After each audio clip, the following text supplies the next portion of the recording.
United. Mexico, Colombia, Brazil, and the Philippines. Every other country for my serpentine. You say you want a traditional woman to have sex with immediately? That's not traditional, and it never was. You say all Western women want is money, but then you go flex on another continent. Gentlemen, stop complaining about dating in America and just get your passport and go out of the country. Matter of fact, come with us on our passport road trips, our adventures. We have one spot left for May the 15th through May the 22nd, and I'm doing a special because the room was already booked and paid for, and the guy had to push it out to June. You're single because of your personality and not because you're broke. You say women are too emotional, but you would be too if you stood in front of someone so utterly delusional. Passport boys almost never get the best, and more often than not, they end up on the wrong side of the law or on the back end of a grave. Passport bros are a group of guys that go to other countries to have sex with the foreign, often poorer women. We hope it's an adult female because so often it is not. This year, a group of guys were interviewed by Vice magazine. Quote, "The passport bros appear to live the dream, partying in houses full of beautiful women who cook delectable meals, all with a gorgeous backdrop. This kind of luxury and, open quote, close quote, respect is not readily available in America," they claim. Men are becoming weaker and women are becoming more entitled, one of the passport bros said. When you go overseas to other countries, you can find more traditional values and women who respect men. So the bros take to the streets, scoping out attractive women and approaching them. This act, of course, poses potential risks, especially when using dating apps in the country, as many use them to lure in victims they then drug and rob. The U.S. Embassy has even issued warnings after such incidents resulted in deaths. If you look at these guys in this picture, you can't say that they are ugly on the outside. So, what's going on with their insides? We have victims out of Mexico and Colombia and Brazil and several other countries.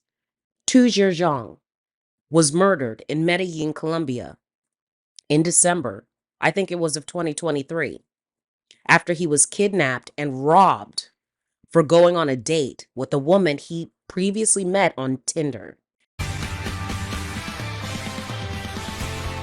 Well, this week marks 1 year since well-known Hmong activist and comedian Tu Zhejiang was murdered while vacationing in Colombia. A lot has happened since his death. Tu Zhejiang's brother, A. Zhang, tells Fox 9 he's been working closely with a lawyer, investigators, and the Attorney General's office in Colombia. So far, he says 4 people are in custody and have pled guilty, and 1 is on the run. This is exclusive video A provided to Fox 9 from his attorney. A says this is one of the suspects who pled guilty and described the crime in detail. He was known as a community activist for the Hmong Vietnamese community, I believe. What was it about Colombia that drew him in? After all, there are beautiful Colombian women or men here in the United States.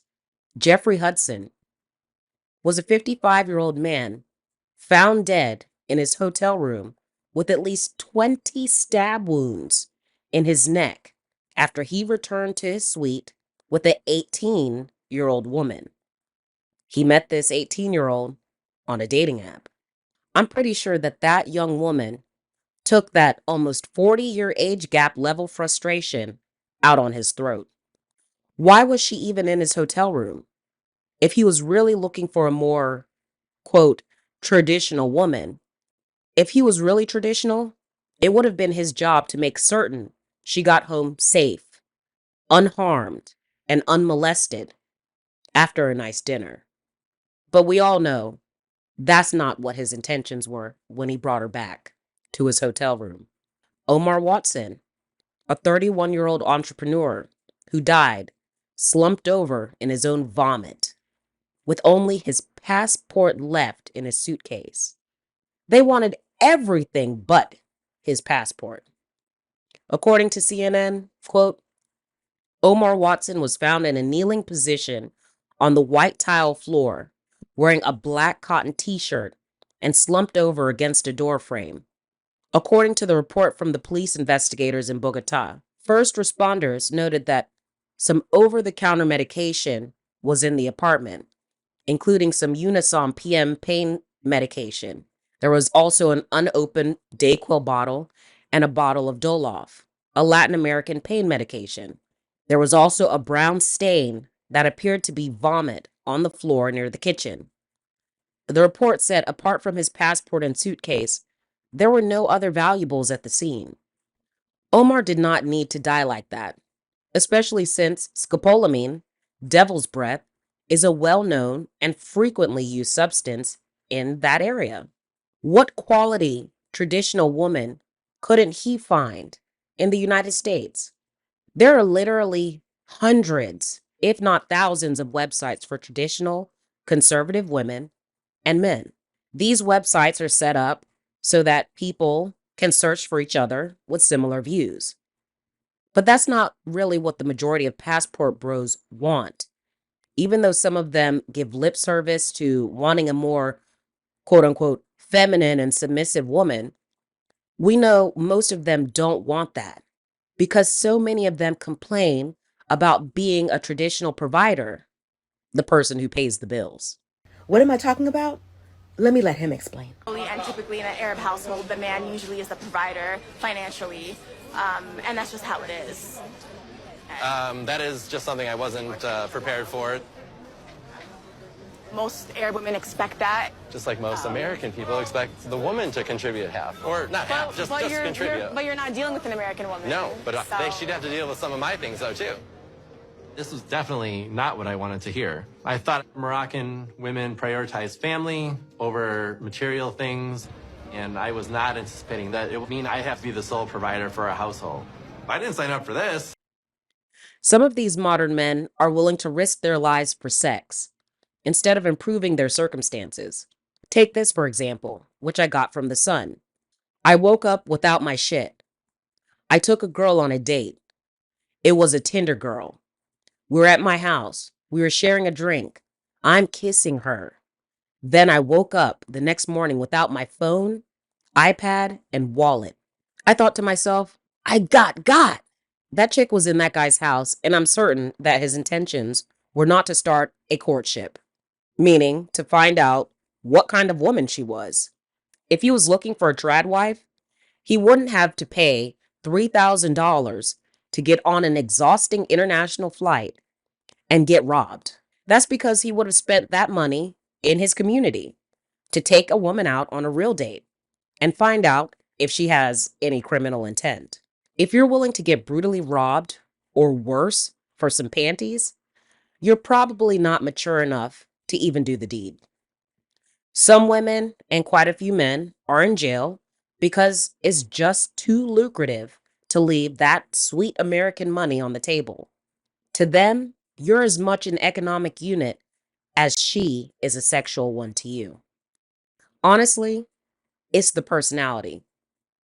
The bad, cringy personality that likely stops most of these guys from getting lucky in the neighborhood. There are some very physically unappealing, less than rich males that get attractive chicks because they have a fun, confident personality, because they know how to make a woman laugh or feel safe or just have a conversation. If you can go to the gym to improve your body, there are so many resources out there for you to improve your very essence, your personality. Sometimes it's easier to distract yourself with others' fruits in life instead of improving your own farmland. Don't become a murder one victim or registered S offender because of TikTok. A lot of these passport boys won't tell you the legal dangers that await you. And if you like these legal stories in your pocket, like and subscribe. Mexico, Colombia, Brazil, and the Philippines. Every other country for my serpentine. Now I don't care if it's a little